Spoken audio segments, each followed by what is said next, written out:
लीजिए सुनिए। सूर्यकांत त्रिपाठी निराला के लिखे उपन्यास चोटी की पकड़ का भाग 7 मेरी यानी समीर गोस्वामी की आवाज में।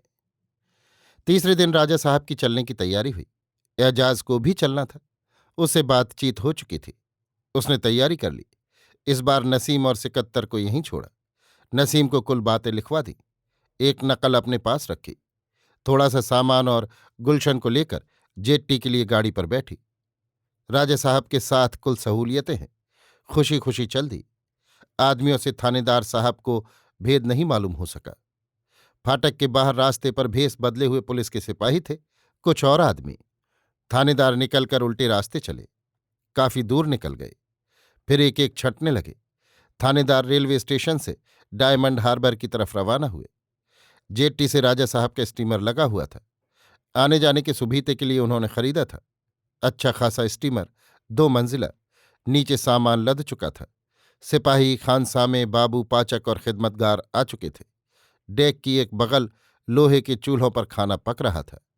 जाफरान और गर्म मसाले की खुशबू आ रही थी। ऊपर वाली डेक की सीढ़ी पर सशस्त्र पहरा लग चुका था। केबिन में और जहाज के सामने ऊपर वाले डेक पर ऊंचे गद्दे बिछ गए थे। अभी राजा साहब नहीं आए। एजाज की गाड़ी आई। गुलशन ने उतरकर गाड़ी का दरवाज़ा खोला और कब्जा पकड़ा। सहारे के लिए बांह की रेलिंग बनाई। एजाज उतरी। लोगों की आंखें जम गईं। रूप से हृदय भर गया। आज का पहनावा मोरपंखी है। साड़ी का वही रंग, वही बूटे, फरमाइश से तैयार की हुई। जमीन सुनहरे तारों की। सिर के कुछ बाल मोर की चोटी की तरह उठे हुए। हर डांडी पर हीरे की कनियों के साथ नीलम बंधा हुआ। पैरों में कामदार मोती जड़ी जूतियां। उतरकर एजाज मोर की ही चाल से चली। जेट्टी की एक बगल पुलिस का सिपाही खड़ा था। सलाम किया। जेट्टी और नीचे वाले डेक पर राजा के लोग खड़े थे।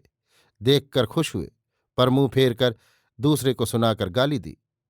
एजाज दूर थी। चलती हुई पास आई।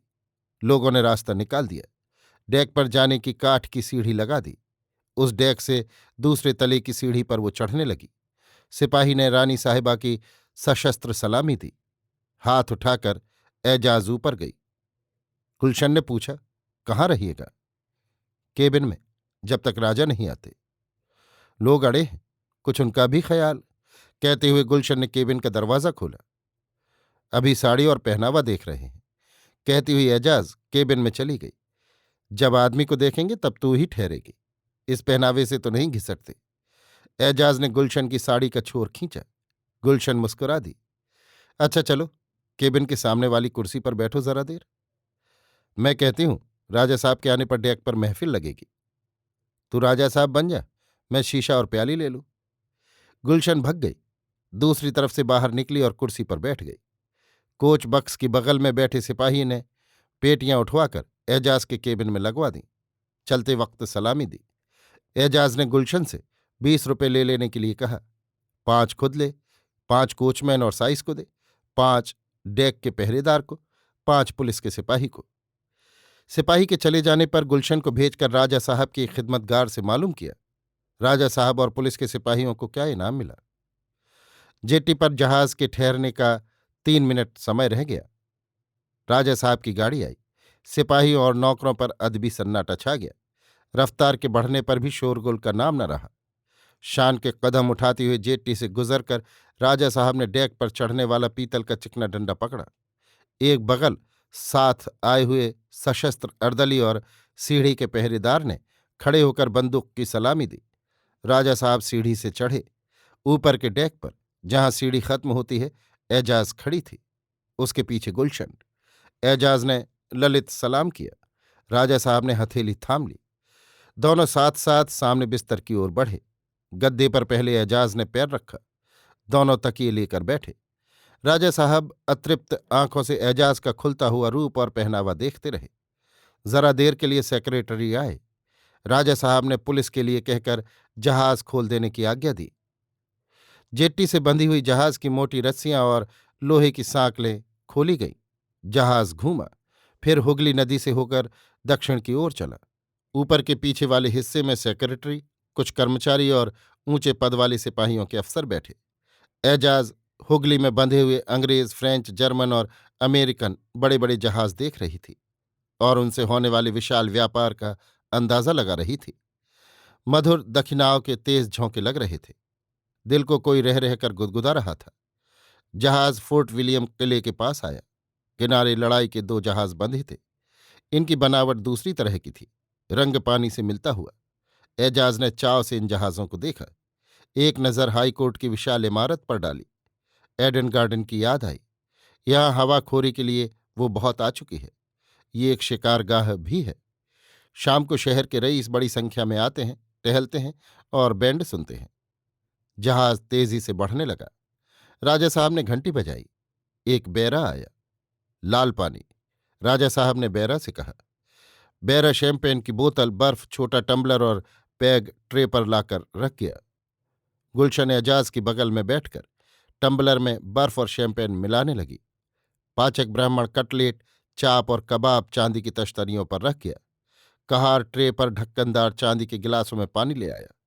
रखकर तौलिया लेकर खड़ा रहा। गुलशन ने 2 पैग भरे। एक हाथ में रखा, एक बढ़कर एजाज को दिया।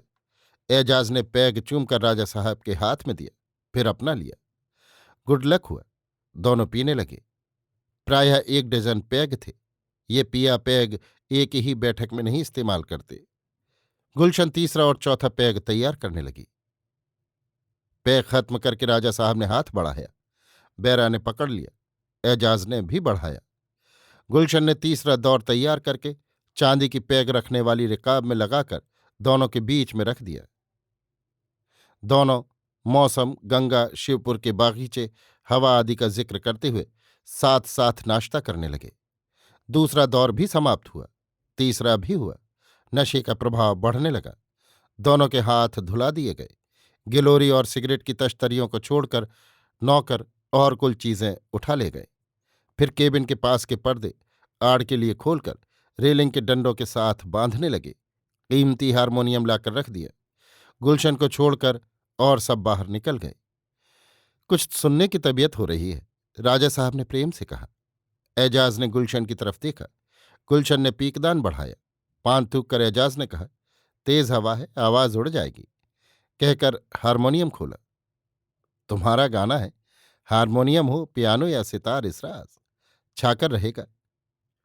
राजा साहब ने सहृदय स्वर से बढ़ावा दिया। एजाज हिली, पर्दे पर उंगली रखी। कहा, मैं कशी के बाद आवाज पर काबू नहीं रहता। कहकर स्वर निकाला। राजा साहब तदगतेन मनसा ध्यानावस्थित हुए। एजाज की मधुर आवाज निकली। जहाज भर के लोग नीचे और ऊपर के कान लगाए रहे। गाना शुरू हुआ। हर एक बात पे कहते हो तुम कि तू क्या है। तुम ही कहो कि अंदाज़े गुफ्तगू क्या है। जला है जिस्म जहां दिल भी जल गया होगा। कुरेदते हो जो अब राख जुस्तजू क्या है। रगों में दौड़ते फिरने के हम नहीं कायल। जब आंख ही से न टपका तो फिर लहू क्या है। लोगों पर सच्चा जादू चला। सभी ने दिल दे दिया। वही दिल जो हाथ से छूटकर मजबूती से हाथ पकड़ता है। छोटे बड़े सभी उसके भक्त हो गए। कोयला झोंकने वाले एक झुक्की झोंक कर नीचे से डेक पर चढ़ाए। श्रम को हल्का कर लिया। सोचा, वो कौन सा स्वर है जो दिल पर अपनी पूरी पूरी छाप लगा देता है। खड़े लोगों में क्षण भर के लिए विषमता नहीं आई। किसी बड़प्पन के कारण या पैसा होने की वजह गायिका का कंठ इतना मधुर है, ये वे नहीं सोच सके। विरोध का क्षण ही मिट गया। उन पंक्तियों के लेखक महाकवि गालिब समय के सताए हुए और गाने वाली एजाज समय की संस्तुत। फिर भी दोनों में साम्य। ये किसी अधिकार की बात न होगी। अधिकार से वस्तु, विषय या बात इतनी सुंदर नहीं बनती, ऐसी पूरी नहीं उतरती। ये वो अधिकार है जहां अधिकार ढीला है। विलासी राजा एकटक उस सच्चे रूप और स्वर को देखते समझते रहे। कुछ देर एजाज ने दम लिया, निगाह उठाई, भरा पैग उठाकर राजा साहब को दिया। खुद एक लौंग दबाई, 2 कश खींचकर पीकदान में डाल दी और हारमोनियम संभाला। एक ठुमरी गाई। जाने दो मोको सुनो सजनवा, काहे करत तुम नित नित मोसन रार। नहीं नहीं मानूंगी तिहार, छेड़ करत नहीं मानत देखो री सखी।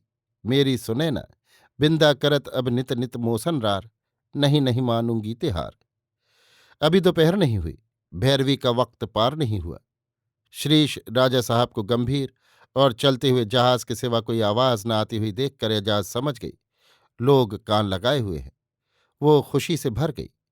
एजाज ने छेड़ा, यामिनी न एते जागा ले न कैन, बेला होल मरी लाजे, शर्मे जड़ित चरणे के मने, चले व पथेरी माझे, आलोक परशे मरमे मरिया, हेरलो शेफाली पड़छे झरिया, कोनो मते आछे पराण धरिया, कामनी शिथिल साजे, निबिया बांचिल निशार प्रदीप, ऊषार बातास लागी, नयनेर शशि गगनेर कोने, लुकाए शरण मागी, पाखी डाकी बले गेल विभावरी, वधु चले जले लैया गागरी, आमियों आकुल कवरी आवरी, केमने याइब काजे। रविन्द्रनाथ का गीत, कलकत्ता का आधुनिक फैशन एजाज ने सच्चा अदा किया। वही उच्चारण, वही अंग्रेजियत। राजा साहब पर और आधुनिक शिक्षित बंगालियों पर इसी स्कूल का सबसे अधिक प्रभाव है। रविन्द्रनाथ के गानों में स्वर का सबसे अधिक मार्जन मिलता है। राजा साहब की आंखों के सामने गंगा के शुभ्र फैन की तरह गीत का अस्तित्व तैरने लगा। एजाज ने हारमोनियम हटा दिया, एक पैग और उठाकर राजा साहब को दिया, एक खुद लिया। शराब, बातचीत और गाने के बीच एजाज देखती जाती है। मटिया बुर्ज पार हुआ, शाह वाजिद अली का कारागार, तेल का केंद्र बजबज पार हुआ, उलूबेड़िया पार हुई। कितनी ही मिलें निकल गईं, जिनका अधिकांश मुनाफा विदेशियों के हाथ जाता है। एजाज अंग्रेजी जानती है, संवाद पत्र पढ़ती है, दूर निष्कर्ष तक आसानी से पहुंच जाती है, संपादक की टिप्पणी पर टिप्पणी लगा सकती है। गुलशन राजा साहब को सिगरेट और पान देती जाती है। गाना बंद करके एजाज ने सिगरेट के लिए उंगली बढ़ाई। गुलशन ने हीरे की पाइप में सिगरेट लगा दिया। एजाज पीने लगी। तुम्हारे नहाने, भोजन और आराम करने का वक्त हुआ, राजा साहब ने कहा। पूजा करने की बात छोड़ दी? एजाज ने बड़ी बड़ी आंखें मिलाईं।